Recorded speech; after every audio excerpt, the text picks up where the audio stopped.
Hi, everyone. It's your favorite MLB newsbreaker, Bob Nightingale, and you're listening to the Lollygaggers Dynasty Recap. Enjoy the show, and thank God for Jeffrey Springs.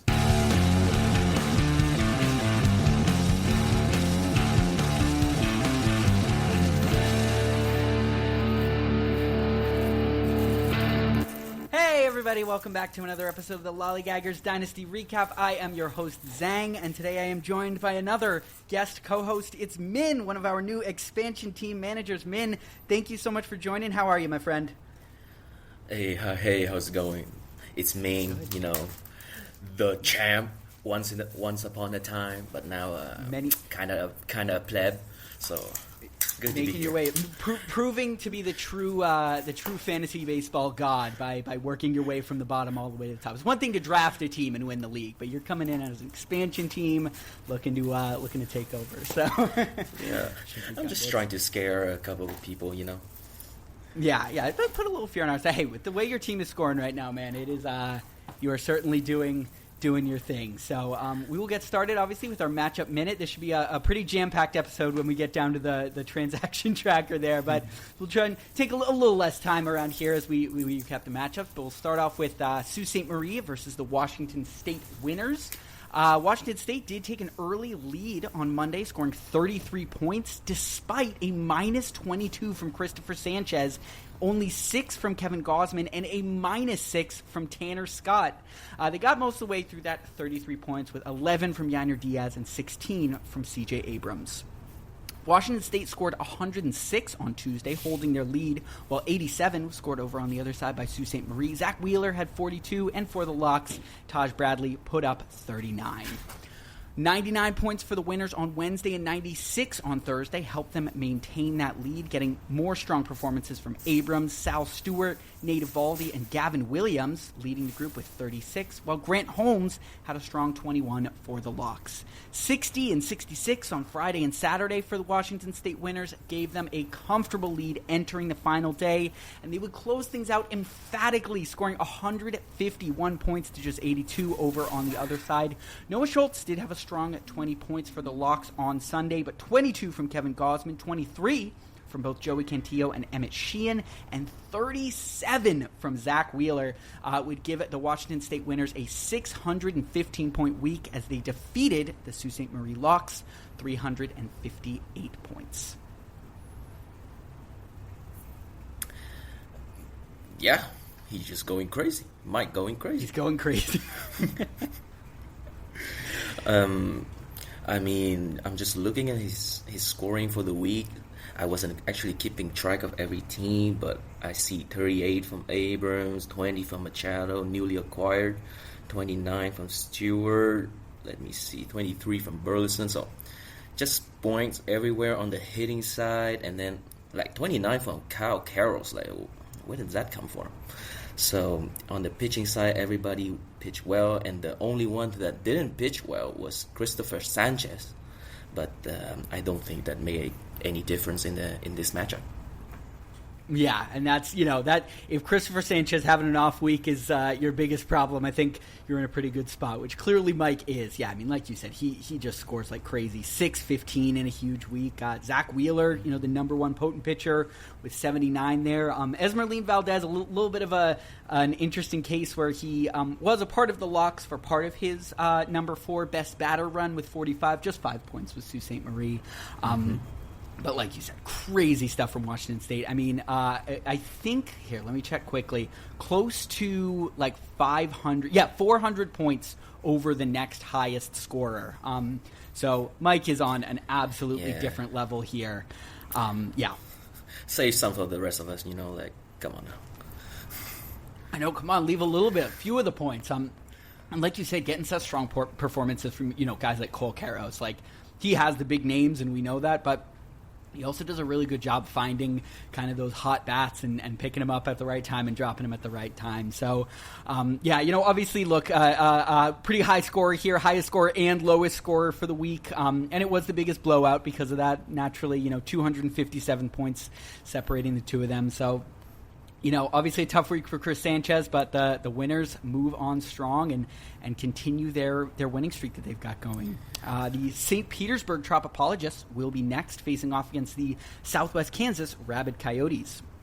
Southwest Kansas took a small lead on Monday, scoring 31-22. Dalton Rushing had 10 for the Tropopologists.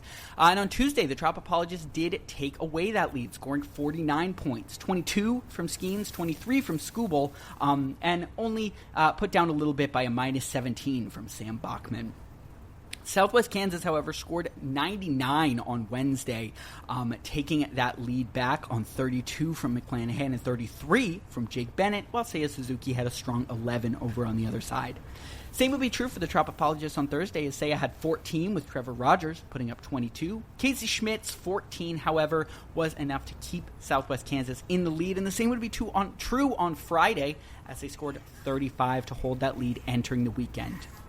However, on Saturday, the Tropopologists scored 73, inching out a lead thanks to 12 from Vlad, 14 from Lars Newbar, and Casey Schmidt with another 10 over on the other side for Southwest Kansas. And St. Petersburg would close things out with a couple pitchers, as they so often do. Paul Skeens and Cade Cavalli both scoring at 24 points as they took the victory over the Southwest Kansas Rabid Coyotes, 410-366. Yeah, as you were reading through the stats, I was just checking their matchup, and I think it's just a lack of pitching from Oki's side that ultimately meant he couldn't win this matchup, because when I see the batting stats, everything looks the same, only 4-point difference for the whole week, and most of Oki's hitters average more than 15 points on, solid week all around. Mm-hmm. But on the pitching side, I see only 6 starts, so compared to 12 on St. Petersburg side. So I think that's where the matchup was lost there.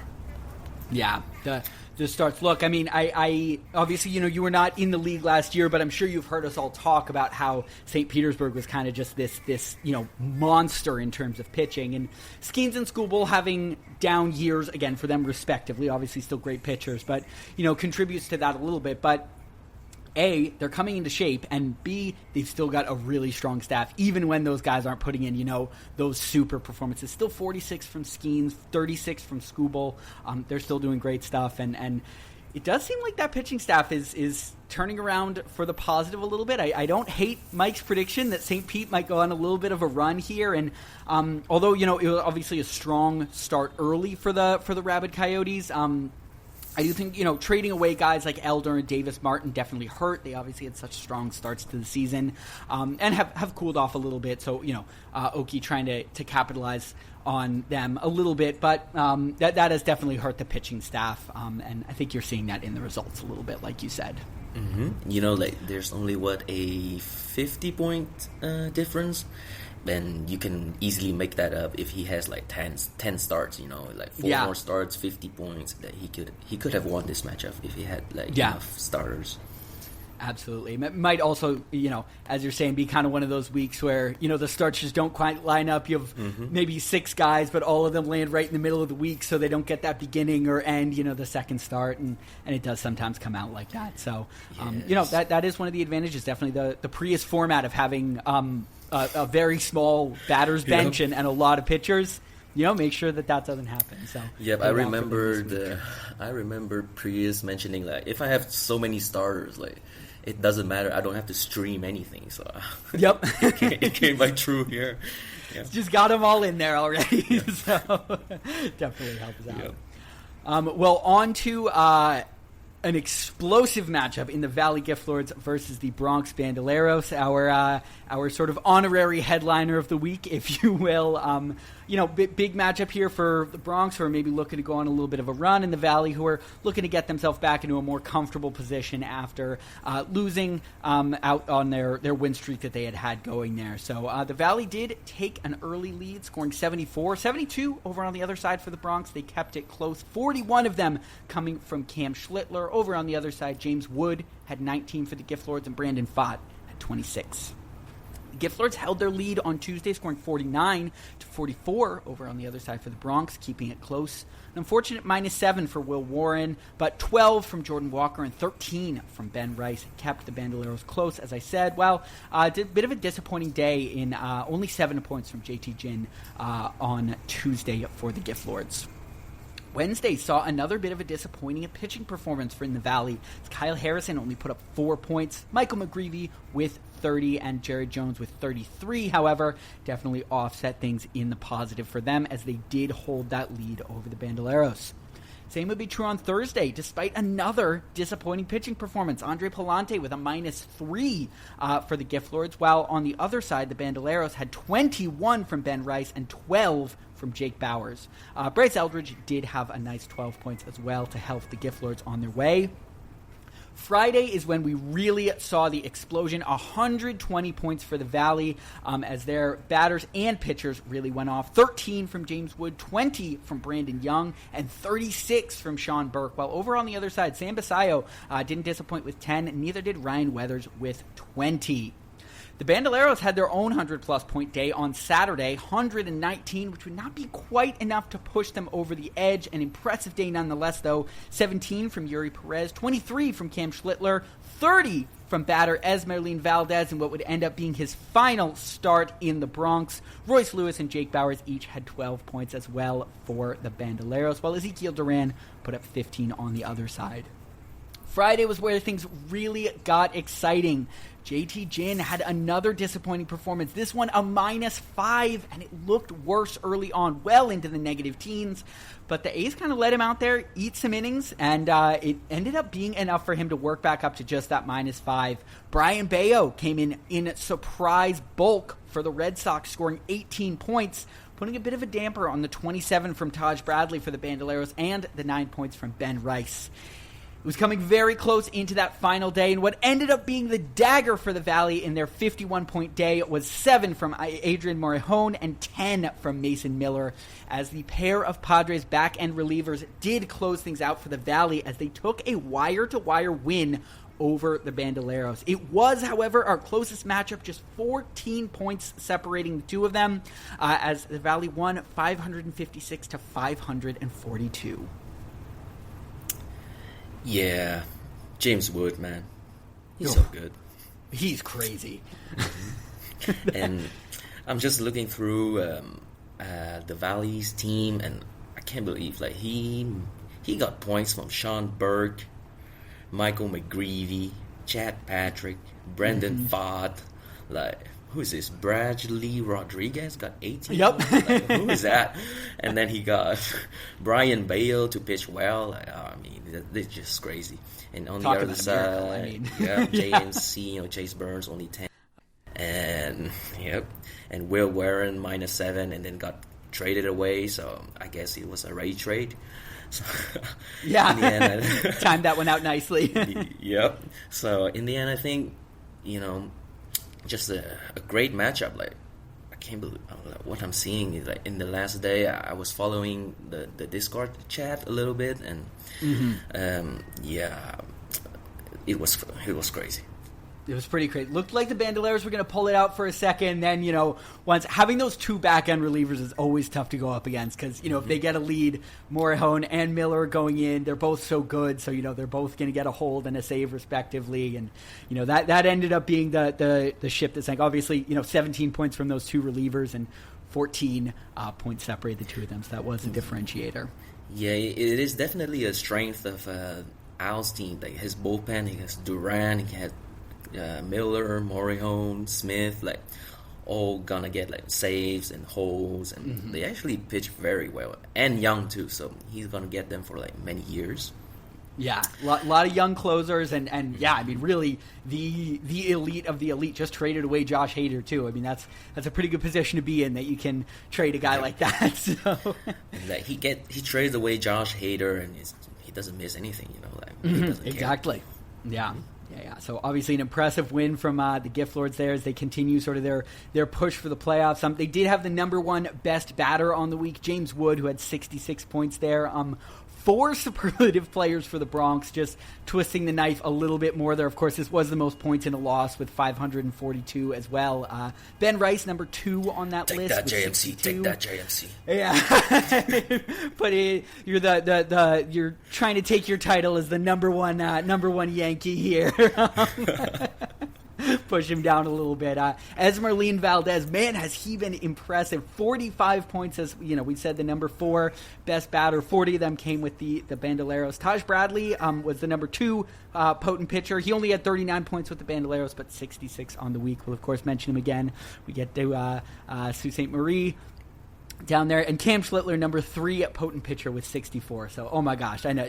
Tough to hear all of those names come out, and look, JMC did everything he could to pull this week out, and just fell a little bit short there. So, but obviously an impressive team nonetheless. Yeah, I know. Like on Saturday night, he was trying to make any kind of trade possible to win this matchup, but it just came up short. Yeah, really interesting to see, that sort of last day push, and yeah, like you said, just came up short. But I do have to say, I think a lot of the pieces he got fit his timeline pretty well. So, we'll talk about that too, of course, when we get down to the transaction tracker. Matchup number 4 is the Portland Pioneers versus the Arctic Real Survivors. A little bit of a mini pod bowl that we've got going on here. Tough start for the week in Portland as they scored only 27, a -6 from Rysel and a -8 from Devin Williams as they blew saves in the same game to one another. Landon Roop, a big trade acquisition earlier in the season for the Real Survivors, did have 36 points as it started the week off well in the Arctic. However, on Tuesday, Portland scored 100, 30 from Justin Robleski and 34 from the Piglet Peyton Tolley as they took over that lead, helped in part by Trevor McDonald and his -22 in just a 15-point day from the Arctic. Tough one there. No doubt about it. Spencer Torkelson had 10 and Dylan Cease with 46 in his no-hit bid on Wednesday. That helped the Portland Pioneers maintain their lead, but the Arctic stole it right back on Thursday as Framber had 37 and Jesus Luzardo had 41. Wouldn't say no to a 10-point day from Home Run Derby either. On Friday, the Portland Pioneers had their own 100-plus point day, matching that 122 and a little bit more. Jake Berger had 13 and Willier Abreu had 14, but it came from the pitching staff as Sandy Alcantara put up 25, Sonny Gray put up 26, and Hunter Green dazzled in his second start out in the Pacific Northwest, putting up 43 points. 100 points for the Arctic would get things very close on Saturday. Trent Grisham and Bregman had 10 and 11 points respectively, while Reynaldo Lopez had 6, Casey Mize had 12, and Bubba Chandler's 13. Left it feeling like maybe a little bit was left on the table for the pitching staff there. They did enter the final day of the matchup with things pretty close, just about 10 points separating the two of them. But with no pitching points in the Arctic on the final day of the matchup, Bregman's 18 points would be the high mark on the day for the Real Survivors, while Bryce Terang with 11, Francisco Lindor with 12, and Peyton Tolley in a shortened outing with 16 would let the Pioneers close out the matchup as they would take the victory over the Real Survivors 534 to 466. Yeah, how many lead changes was that? Yeah, let's see, 1, 2, 3, 4 lead changes. So definitely the most exciting matchup in terms of lead changes. It was going back and forth, and yeah, I really wasn't pumping your tires too much. I was pretty nervous going into Sunday. It felt like one of those days where Tolley might have kind of a bad start, and I don't know. Your offense is so impressive. The guys did end up showing out and getting me the win in the end there, but a close one for sure. Yeah, I just keep making the same mistakes. Like when pitcher has 2 starts in the week, somehow I pick when they have the bad starts and then sit them when they have the good starts. Same for McDonald, same for Gore. Like, I can't believe I did this twice. It's the curse of fantasy that, I look at the matchups and, because I was thinking, oh man, how'd this happen? And I see it and I'm like, I would have made the exact same choices as you. And of course they flip things and have their better start on the later. And it just, you can never get it right. No matter all the research. Yeah. It's pretty tough. Yeah. Negative points from both of them. And then of course strong starts on Sunday, as you said, when they didn't get points. Yep. I mean, I should have known because I saw Rube just shut down Toronto, and I was like, McDonald, maybe Toronto's gonna wake up. I'm like, oh yeah, I'm in Vietnam, so I have to lock the lineup like half a day ahead. Oh, that's right. Yeah. Oh my gosh, I hadn't thought about that. Yeah, so I'm like, you know what? I'm just not gonna think about it. So I'm just gonna leave him there. I woke up. He's on minus 19 pace. I'm like, Jesus Christ! The game's not over yet. There's gonna be a loss. Yeah. Oh God. Oh, yeah. And then what? Saturday, I was like, I have 3 starts. And then tomorrow I might not have any starts, so I might as well have got the 3 starts. And then I left it there. Next morning, woke up, and they said Sunday I have 2 starts. I'm like, oh my God, Jesus, take the wheel. And, I had to say, it looked pretty bad on early for me. Bubba and Casey Mize, both former employees of mine, I should say. And I think Bubba was up to like 25 maybe before, he gave up a few runs and was pulled right away. And I was thinking, oh my God, this is going to be exactly what it is. 2 former starters of mine, Reynaldo Lopez, who I pulled a bid from right before bids went through. I decided not to pick him up because I would have maxed out starts having him. So I was like, oh my God, these 3 guys are going to shut me down. I see exactly how this is going to go. Did end up working out all right over in Portland, but obviously a great effort for the real survivors. Portland did have one of the best batters there. Bryce Turang with 45 points, a couple of potent pitchers as well. Peyton Tolley with 50, and Dylan Cease in just 1 start who had 46. Obviously, thought he might get that no-hitter yet. What I realized as I was going, I was thinking, oh my God, we've never had somebody complete a no-hitter in the Lollygaggers Dynasty League. So that's going to be a bit of an event when we finally get that. Mm-hmm. It's actually kind of rare now because everybody get pulled like after 100 pitches or something. Yeah. And managers are pussy, so I don't know. Yeah. Oh my God. I was fuming over that Yuri thing, man. Oh my God. That drives me. That is like my most grandparent yells at the cloud take. Let the guy out there, man. Come on, man. There's once it's happened once in like 10 years. Just let it happen. Yeah, oh my gosh. I mean gotta let it happen. But that's they get paid the bid bucks. I know they do this. So whatever. We'll just manage our imaginary teams the way we like. I wouldn't have pulled you, Yuri, but it doesn't really work that way in fantasy. Matchup number 5 is the Cuyahoga Black Panthers versus the Seoul Sovereigns, entering the week 5-10 and 10-5 respectively. Did I make a mistake here? Oh, there we go. Oh, I skipped 1-2 over on my little sheet. There we go. We got Cuyahoga versus Seoul. Seoul did take the early lead, scoring 53 points on the opening day. Cole Carrig had 13, Juan Soto had 15, and Geraldo Perdomo had 12.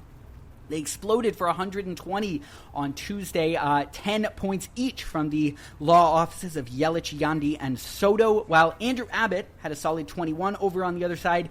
Hurston Waldrop, however, on the day of his acquisition had a minus 15, so that certainly stings a little bit for the Black Panthers.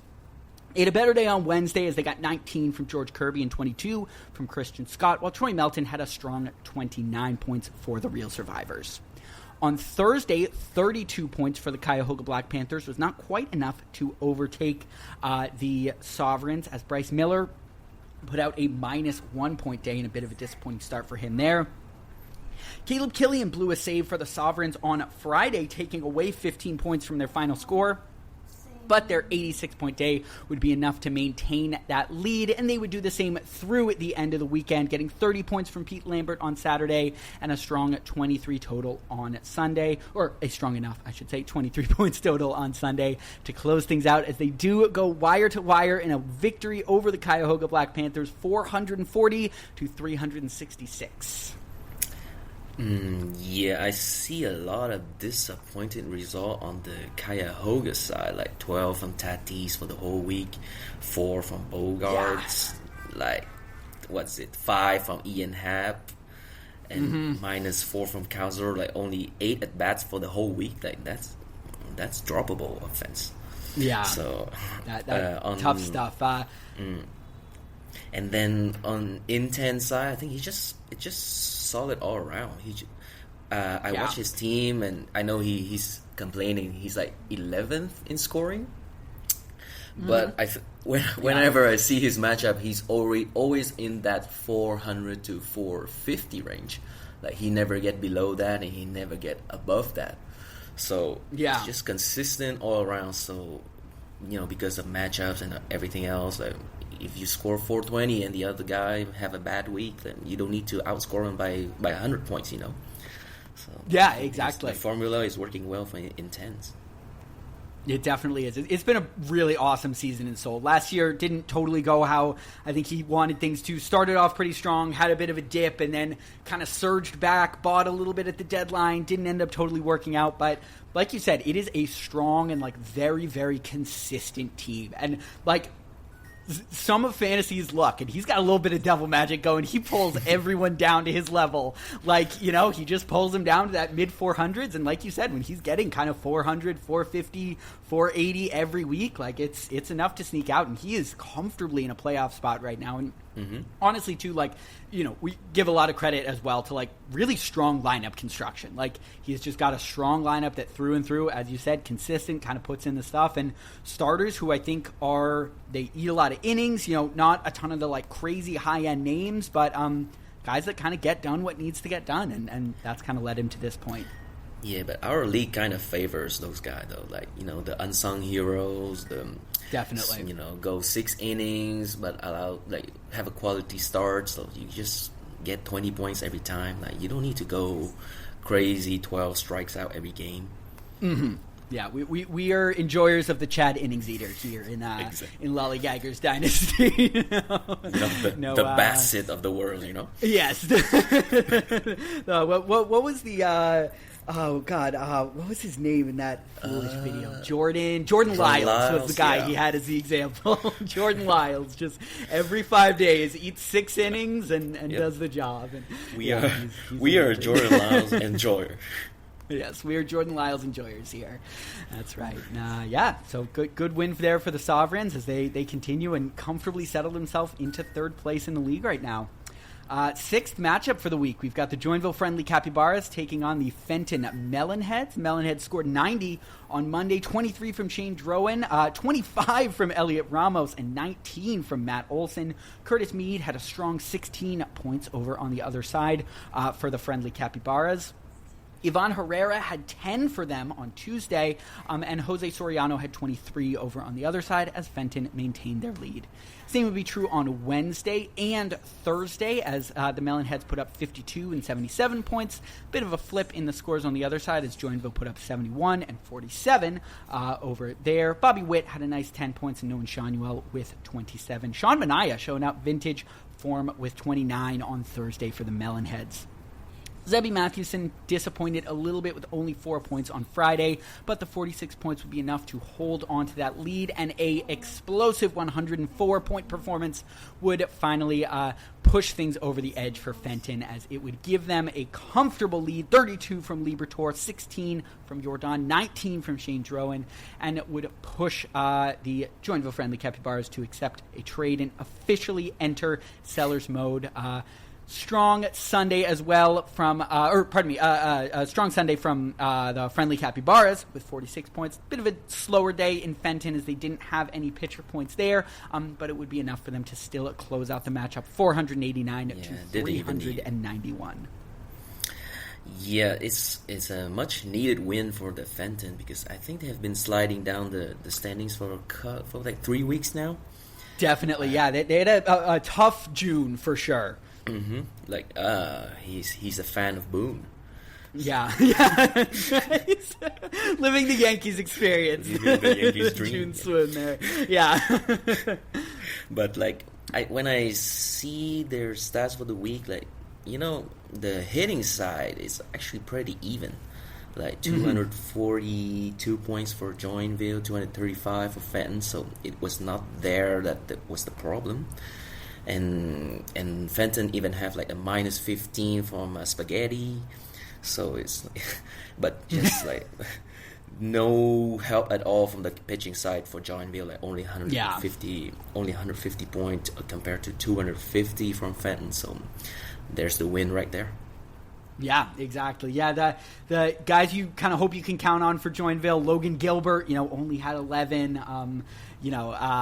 Savage, who's in general been pretty good, a -8 for him. Detmers, who's been really good this year, only 1 point on the week. So, as you said, those consistent guys kind of fell short in Joinville. And Fenton is definitely, I think, improved over the last couple weeks. Things have looked a lot better for them. Obviously a couple key Braves in the lineup, and as I mentioned on last week's show, the Braves had a really tough June.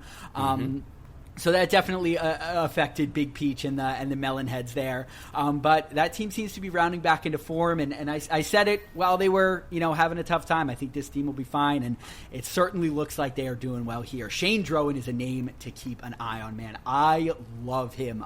Not just because he's a former Sox farmhand, but he, I think, has been really, really good since coming up to the Brewers. I know Sox sending a guy over to the Brewers and he turns into a monster. Yeah. Where have we seen that 30,000 times before? But I love been it doing personally. Awesome.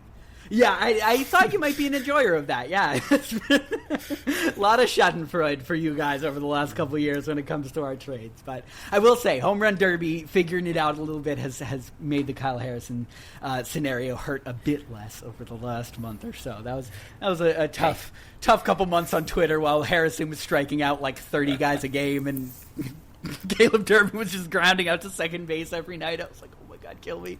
But we're doing better. But I traded for him before he actually hung up. But it's like I saw his underlying metrics. I was like, he doesn't actually strike out that much. And dude, it's nailed that trade. It was like a little bit of min magic there. Right as soon as you traded for him, he started to really kind of hit that stride, and he's been, I think, hitting like well over 300 the past month or so. Yeah, because I remember he had like 3 home runs when I traded for him, and then now he's at like 10, 11. He's up to 8 or 9, I think. Came out. So I think he's at 10. Because he's hit 8. That's what it was, 8 in the past month. So. I am certainly appreciative of that, and that's been good for your team. And good stuff for the Melonheads as they continue on a roll. And again, they were looking, pretty comfortable in a playoff spot there. Moving on to our actually, I just want to mention for Joinville, like it's kind of weird how everybody's underperforming on that team. Like Senga underperforming this year. Peralta, I know he got traded from A's, but he's been bad this year for no reason. Yeah, and like guys like Jackson Merrill, like being kind of trash, and he had Tatis before, I think, and traded it away. And I don't know, like Machado, bad. He kind of just reached the Mendoza line, so it's just unfortunate all around for no reason. Yeah, it's just kind of been like a team-wide slump, which is really disappointing. Obviously, he traded for Merrill in the offseason. At the time, I was like, that's an awesome move, perfect addition for the Capybaras. And, just unfortunately, a lot of guys have really disappointed. One really bright spot, though, Jonathan Aranda has been awesome. I think he was a waiver pickup, I want to say. I'm quickly checking that right now. Yeah, claimed off waivers in April last year by the Capybaras, and he's just been fantastic. So definitely a part of that young core moving forward, along with Bobby Witt and those guys. Yeah, those Rays, man. When they find someone and he's not traded away, then I think he's very good. Then he's very good. You and I have seen it firsthand enough to know what's going on. Well, finally, we'll move on to our headlining matchup of the week: North Pole Natty Bows versus the Arizona Asphalt. Obviously, a lot of playoff implications here. 2 teams entering the week at 9-6, looking to establish a little bit of a pole position and get a little more comfortable in terms of just record. Asphalt, obviously, on that a little bit of a slide in terms of their. I believe entered the week with a 3-game losing streak, I want to say. Maybe 4. Something Let me like quickly that, check. I forgot to put it on the notes. Yeah. For the Asphalt, it was a 3-game losing streak. So definitely looking to get off the schneid a bit against the Natty Bows. Wouldn't be easy, though. Shohei, that guy, showed out on Monday, 17 points as the Natty Bows scored 53. But Arizona did take the lead on 19 from Jose Caballero and 22 from Dustin May. They'd hold that lead on a 100-point day on Tuesday, getting 32 from new trade acquisition Matt Boyd and 34 from Jacob Mizorowski. outdone, though, by 3 home run O'Hearn on the other side, as Ryan O'Hearn put up 39 points to count for 116 total on the North Pole side. Who would have thought? Ryan O'Hearn with 3 home runs. I mean, we can't predict anything.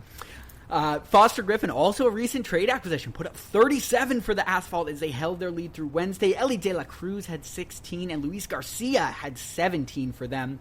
And they would hold that lead again on Thursday, scoring 30 points despite 100 points over on the other side for the Natty Bows. Merrill Kelly with 32. On Friday, though, that onslaught would end up being a bit too much. North Pole scored 84 on Friday, 85 on Saturday, and did take over that lead. Chase DeLauder had 10. Kyle Bradish had 32, and Joe Ryan had 22, while a disappointing 6-point day from Yamamoto kept things a bit spread out for the two teams. And on Sunday, the North Pole would put up 64 points to close out their win. Ryan O'Hearn and Shohei each had another 11. Shane Baz had 19 for the hometown Orioles, as North Pole does take the win over the Arizona Asphalt, 538 to 451. Yeah, Bose is so good in fantasy, like even in redraft league, he was up there. Yeah, and I think you mentioned a big day Friday for Bose, 80 point, and you only mentioned one name, like DeLauder, so everybody else just got consistent 5-7 points. Yeah. So his team is crazy, and Christian Walker has a revival after a down year last year. I think he's averaging 5 points a game, and Arise averaging 4.5 a game, and it's actually a Gold Glove second baseman. Who would have thought? I made fun of my sister so much for that. I was laughing so hard. I was like, oh my God, you guys have the worst first base defender and you're playing him at second. And then he's been unbelievable. It's been great. He's been great. I think he's on a 4.5 WAR base or something like that. It's crazy, yeah. And it is funny, sort of to your point, he's back at second base where he's maybe a little more comfortable. And I do feel like he's been hitting better this year as well. Maybe that's just a good lesson for teams. Put guys in situations where they're comfortable and Yep. Good things happen. It's where he unlocks his power. He was good at second base for the Twins, even though his defense was shit. But and for A's, I think it's tough, man. A rough slide. Now it's 4 in a row. Yeah, 4 losses in a row, and I think he went on a trading spree as well. So and his acquisition, Davis Martin, -2. Yeah, another one this week.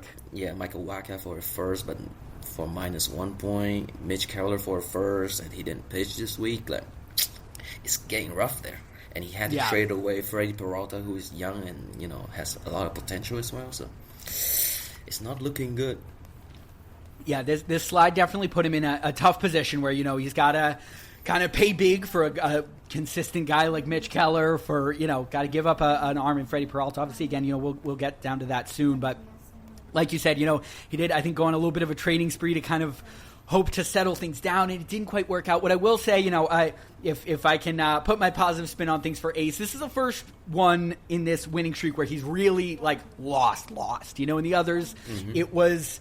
I think there was one in single digits, a couple in the low teens. So, the team is still good there, and I do think it's just a little bit of regression to the mean on some of the, overperformers that he had. Liam Hicks started off the year unbelievably, and 21 points is still strong, but, down a little bit. Miguel Vargas down to about 25 a week instead of the 30, 40 he was putting up, and on the pitching side a little bit too. So I would also imagine some of those numbers probably kind of balance out a little bit more for him, and they find their way again. So still obviously a well-constructed team, and like you said, just nothing but good things to say about the Natty Bows. That is, talk about well-balanced, spread-out lineups.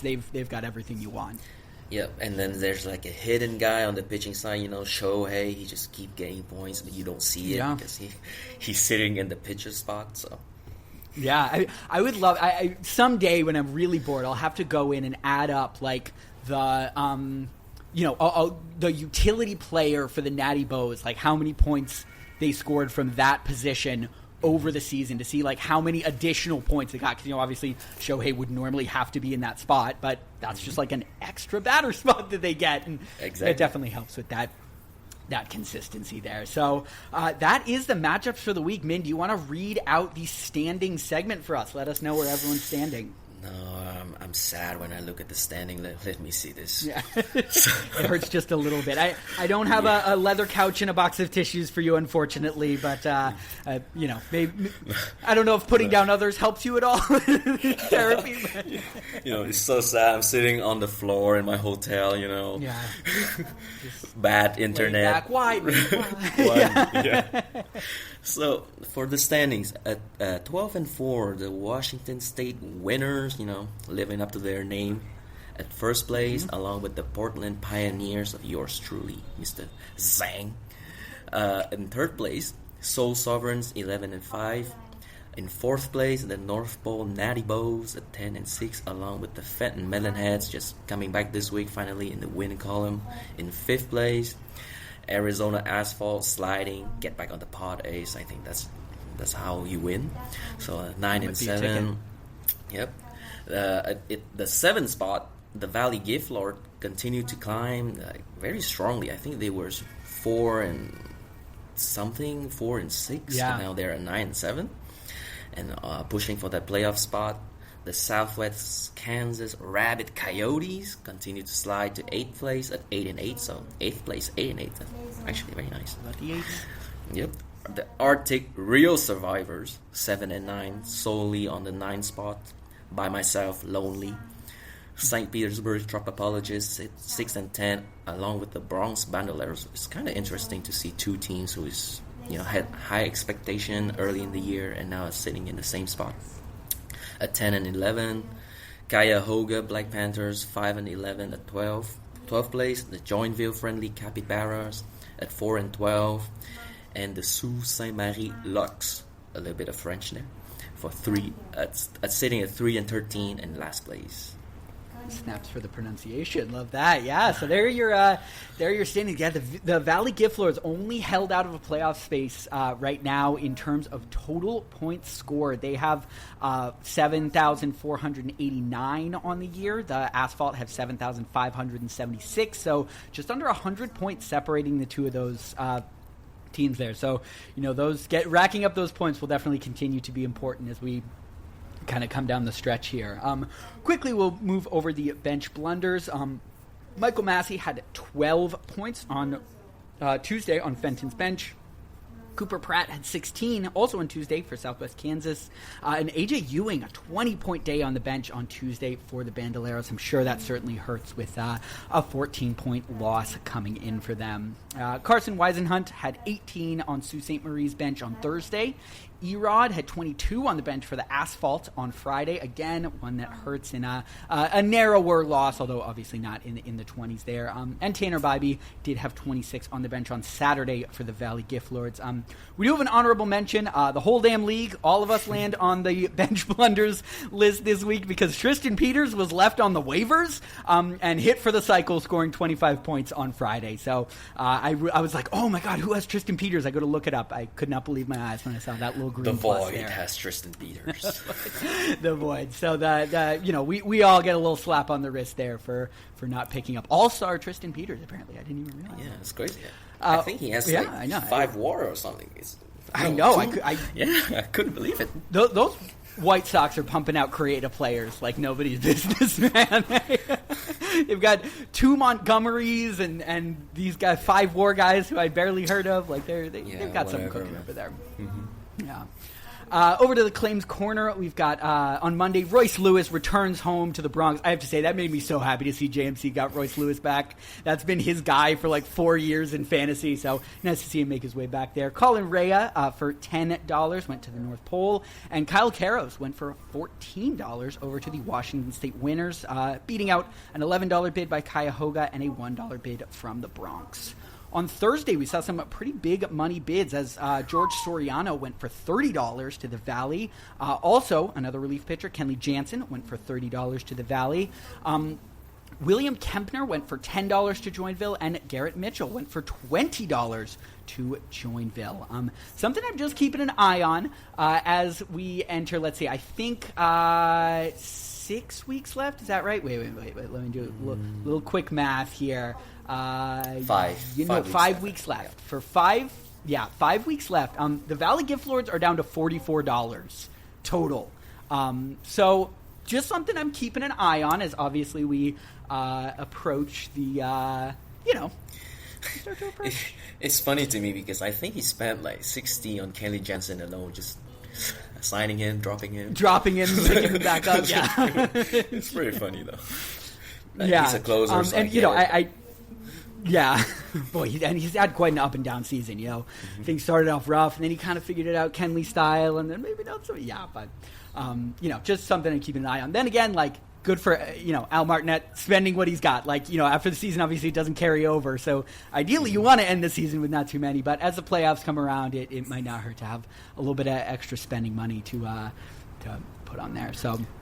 Nice work there. All right, it's the time you've all been waiting for. I was saying before we started recording, how perfect is it that we have Minh on as a guest during the Super Trading episode. 22 trades, I believe, is the total. I could barely keep up. So much so that I decided 21 trades. I decided to break it up into categories again. So the last time we had to do this was when we had an entire off-season worth of trades. So you absolute animals, me included, because I did do some work here. This, I think, is the Trademania of Trademanias as we go here. So we got 3 sections: minor moves, stoves hot, and ASEN bombs. For minor moves, I'll just burn through them. Those are pretty quick. For stoves hot, Minh and I will each kind of choose one that really stands out to us. Maybe highlight a couple. It doesn't have to be just one. And then for the ASEN bombs, just 5 of those. We will really kind of dive in and give thoughts on each of those. So let's get started with the minor moves. Cuyahoga sent Dalton Varsho and Cody Clemens over to the Arizona Asphalt in exchange for Hurston Waldrep, Jacob Gonzalez, a 2028 4th-round pick, and a 2027 5th-round pick. Sault Ste. Marie traded Matthew Liberatore to Fenton for Washington State's 2027 2nd. Nassim Nunez went over to Sault Ste. Marie for the Bronx Bandoleros 2027 2nd. Mitch Keller went to Arizona. This should not be in the minor moves. My mistake. Yeah. We're going to move that one down. Zach Galoff went to Sault Ste. Marie for the Bronx Bandoleros 2028 2nd. Jackson Jobe went to Cuyahoga for the North Poles 2027 2nd. Sault Ste. Marie went to traded North Poles 2027 2nd there, the same pick they just acquired for Jobe, and to Portland in exchange for Gabe Spire. And Sault Ste. Marie sent Will Warren over to the Arctic Real Survivors for Joe Mack, Caden Scarborough, who is MLB's number 63 prospect, and Sault Ste. Marie's own 2028 3rd. My first impression out of this is I love that we've all traded so much. None of us are even trading our own draft picks anymore. We're just trading other people's. Any quick overall thoughts on those minor moves? I think a lot of trade for second round pick. You just meet like a solid players. Like I see Liberatore for second, Nunez for second, Galoff for second, Joby. I'm surprised Jackson Joby got traded, and basically for Gabe Spire, I think it's a weird one for me. Yeah, that surprised me a little. I was obviously in the negotiations there, so KJ and I were talking about a trade for Spire, and he said, hold on, let me kind of do something. And I was a little surprised to see Jobe head out for that second-round pick. Obviously he is, I think, the type of guy I would expect Sault Ste. Marie to be looking for. Young, crazy prospect pedigree, big arm, but not like super expensive because he's not a win now type player. So I was definitely surprised to see that one go out the door. Obviously being a hometown guy as well, but I do know that KJ doesn't like to keep too many Tigers on the squad, so that may have been a bit of a factor there. The anti-Zang, some are saying. Me and you both are both like we collect our own players. I think we were 1 and 2 in the Homer standings, and we'll be doing a re-audit of those after the trade deadlines, and I'm expecting to see both of us right back up there again. So. Yeah, and another just interesting thing for me, Hurston Waldrep heading out from Arizona. He was one of the pieces in the fabled Zach Wheeler trade. Obviously, we saw Wheeler, DeLauder, and who was the last piece there? Waldrep. And Waldrep. Oh my gosh, I did. Yeah. There you go. Thank you. I feel like that's sometimes in the classroom. I'm totally stalling. The kids are like, and like, yeah, thank you. Yes. So those 3, and Waldrep, of course. He came over, and then Freddie Peralta and Cam Smith, came over. So interesting to see him, head out the door there. But in Dalton Varsho and Cody Clemens, who I have to say is a name I like quite a bit. I loved his StatCast page. I picked him up early. I didn't hold on to him quite long enough, and he is really popping off. So that, I think, will be a good get there for the asphalt on the batting side. Let's move on to our next section, Stoves Hot. We will just read them all out, and then, as I said, we'll each choose one or two to kind of highlight and talk about. Washington State sent Lars Nootbaar and their 2029 first over to St. Petersburg in exchange for Tanner Scott. Fenton traded Joey Cantillo and a 2029 third over to Washington State for Brandon Lowe and Paul Sewald. Washington State then sent Gage Jump to Sault Ste. Marie for Bryson Stott. Sault Ste. Marie sent Stephen Kwan and Elian Pena, who is the Mets' number 6 prospect, over to Washington State in exchange for Edney Azokar, Boston's number 10 prospect, Clayton Beater, and Keaton Wynn. Sault Ste. Marie traded Mitch Keller to the Arizona Asphalt for Matthew Boyd and a 2028 first. The Arctic Real Survivors traded Luis Heel, Mason Barnett, and a 2027 third to Sault Ste. Marie for Luis Castillo. The Soul Sovereigns traded Brandon Marsh to Sault Ste. Marie for Cam Collier and Washington State's 2027 second. Sault Ste. Marie traded Taj Bradley to the Bandoleros in exchange for Will Warren, Esmerlin Valdez, and both Cuyahoga and Arizona's 2027 seconds. And finally, the Arctic Real Survivors sent Jake Latz over to the Portland Pioneers in exchange for Alfredo Duno, who is MLB's number 24 prospect, Washington State's 2027 fourth, and $10 in FOB. So what's a trade there that stands out to you? I actually want to talk about two trades. The first one is the Mitch Keller for Matthew Boyd and a first. I think Sault Ste. Marie did really well there, getting Matthew Boyd and a first for Mitch Keller, who is struggling this year. And I know we used to think of him as like an inning eater, and he gets like about 5-6 strikeouts a game. But this year he has been kind of bad. I know he still kind of get innings because they just want him to throw 100 pitches every time. But he only gets to the fourth now, and allow like 6-7 earned runs. So, and to get Matthew Boyd, who I think is basically the same player. For this year and the first, I think he did very well there. Really nice work by Sault Ste. Marie. I agree, and I think obviously Ace is counting on a little bit of positive regression, obviously, which you can bet on with those inning eater guys. But I agree, great work by Sault Ste. Marie to grab that one. You said you had another trade that popped out a little bit. Yep, it would be our trade. Jake Latz for Duno, because it's been in the works for 2 weeks now. Yeah, something like that. I inquired about Latz a while ago, trying to get him. And Jake Latz it's a waiver pickup for myself. I think for $10. So $10, and then I think 5 or 6 people asked for him this week alone. Yeah. And every time I was like, it's not close. It's not what I wanted, because the reason I prefer your package is because Duno give me the freedom to trade away Mac. And since I can trade away Mac, it led me to acquire Will Warren, So it's like a multi-stage trade kind of way for me. And you're the only one that wanted Jake Latz by himself as well. The other one want to be like in a package. So, and they give me first round picks. So I do like that, but I kind of prefer this one because it allowed me to be flexible on the other trades. Yeah, I mean, a first-round pick is great. It could be even as good as Alfredo Duno, Exactly. Yeah, I to be honest, I love Duno. He kind of shot up the top 100 list this year. I think he's a really special catching prospect. Already in Double-A. Part of the reason I felt more comfortable trading him is I feel very confident in Shea Langoliers, who, both has the prospect pedigree and the performance at the major league level. So, this week you've seen it in my transactions. I've traded away a lot of future stuff because I do feel like I have entered a space where I have a chance to win a title this year. And, I don't want to be looking back at the end of the year thinking, oh God, what if I hadn't done that? And part of the reason Latz is, I think, so valuable is he has starting pitcher eligibility still.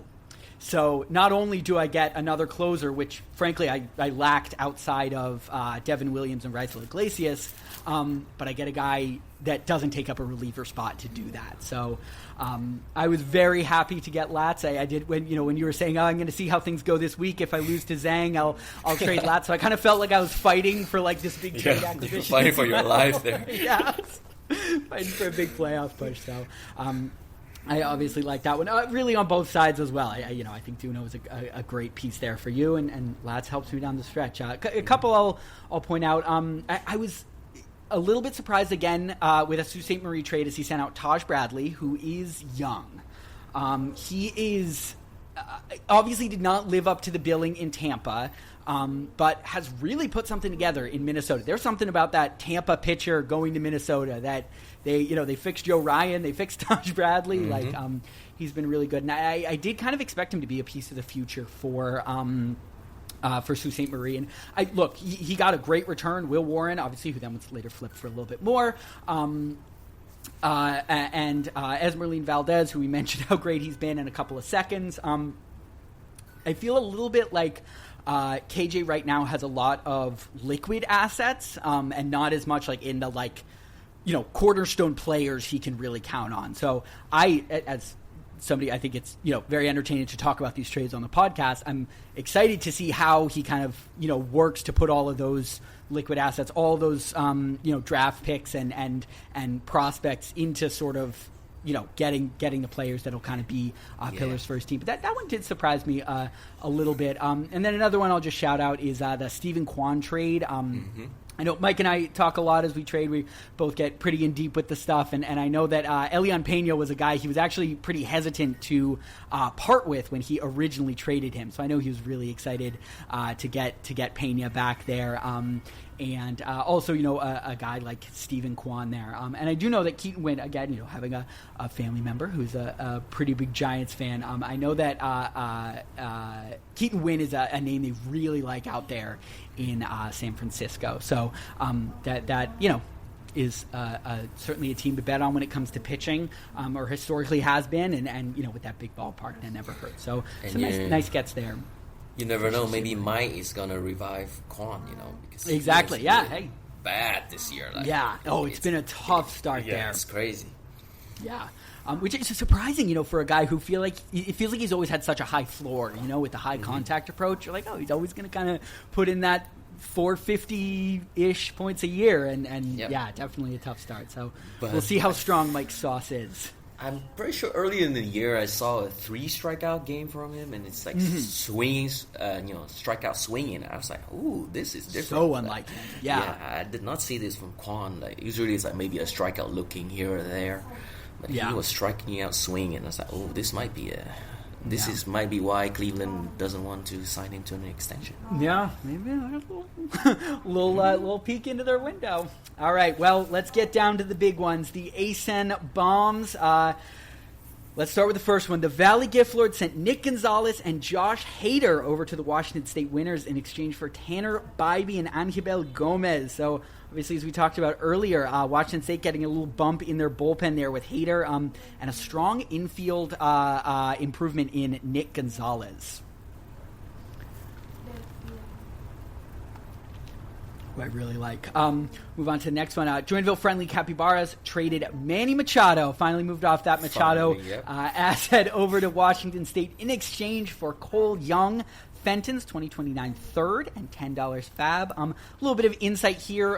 Mike just texted me some of his insights on all this stuff. It was a nice big chunk of text, so I'll kind of pull out some of the the highlights there. He sees Cole Young and Nick Gonzalez as kind of similar players, those high contact infield type guys. So he saw this as a little bit of a lateral move there. Said something that I thought was actually really interesting, where he said, look, Machado basically already had the worst part of his season. He kind of has to have. Yeah. Things are on the uptick a little bit, so Mike is kind of hoping to jump on and get that best part of the season there with Machado. Yeah, I agree. Yeah.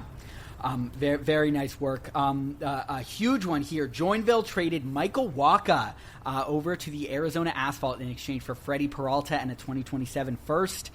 Like I said earlier, it does feel like Ace paid a little bit of a tax on needing to get a lot done quickly.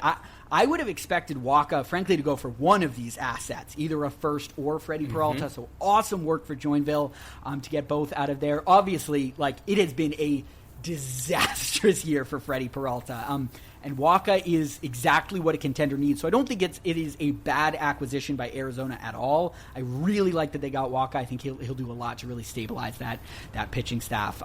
But Joinville, I texted Hideki this separately the other day. I was like, man, you have nailed this rebuild or retool, whatever you want to call it. He's gotten awesome assets. A younger starting pitcher in Freddie Peralta and a first-round pick in this upcoming draft. Speaking of young starting pitchers, Joinville friendly Capybaras sent Ketel Marte over to Portland in exchange for Cade Anderson, who was MLB's number 5 prospect. Just reading that out, I still have a little bit of a pit in my stomach. I was going back and forth so much, man. Cade Anderson, a pick I absolutely loved. You all heard me gushing about him in the off-season podcast. I was thrilled to get him at second overall, and he has been everything I was hoping he would be with that second overall pick. But this is, really sort of an extreme version of what I talked about earlier. I don't want to be sitting here in, an end of September wondering what if. And Ketel Marte, I think, immediately jumped to the second highest scorer, now on the season on my team. Huge upgrade over Spencer Torkelson at that infield spot. And I, there are... You all know this when you make trades. The third highest score, pardon me. But you all know make trades where we trade a guy away and we're kind of like, he's got name value, but I don't actually think he's going to be that good. This is totally not one of those trades. Cade Anderson is going to be a fucking monster. And I'm kind of okay with that because Ketel Marte is awesome. Yeah, he's awesome. He's really, really good there. And then our final trade, a big look to the future swing. We saw the Arctic Real Survivor send Mookie Betts, I say Poppy's good at baseball, David Bednar, and Tyler Wells out to the Bronx Bandoleros in exchange for both their 2027 and 2028 first-round picks, along with the Bandoleros 2027 fourth. So Minh in the Arctic loading up on picks in these next couple drafts and sending out a few older guys there. It's funny because that fourth is a misclick, Oh, is it really? yeah. JNC sent me that. He said, "Oh, I misclicked, but then go for it anyway." So why not? I'll just take it. I'll take it. Yeah, why not? It's a fourth round pick.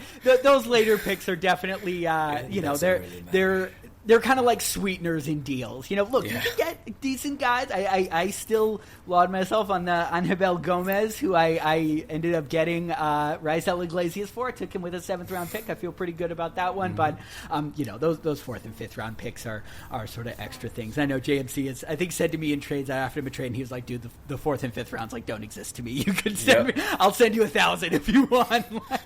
So that is kind of funny though that was a misclick, but. So obviously huge moves here. I think we're definitely seeing the teams at the top of the league, big moves from Washington State and Portland. Obviously Arizona, who's been near the top most this time, also made a lot of big moves. Who do you think out of kind of those three who really kind of went all in this week, who do you think kind of made the biggest improvements to their squad? So this is the week that Mike is making 10 trades, right? Mm-hmm. I think he's going for it heavily. I was looking at his lineup recently, and he fixed his bullpens, he fixed his starters. I think I actually see 8 solid starters now, number 1 and 2s. Mm-hmm. And Machado is good. He's a good player, and he's only 33. And I get it, he's slumping, but he still hit 17 home run or something like that. So it's not like the power numbers are not there. I think Joinville is doing very well trading their assets for actual talent. Yeah. And like good asset. I think your Cattell Marte for Kate Anderson trade, I think it's fair for both sides. Yeah. I actually really like that trade. But for Michael Wacha, I think he actually stole from Ace there. Like, that's crazy. You know how I feel. Yeah. Look, I mean, I said it. I agree. Big return on a guy like Wacha, and like again, great work.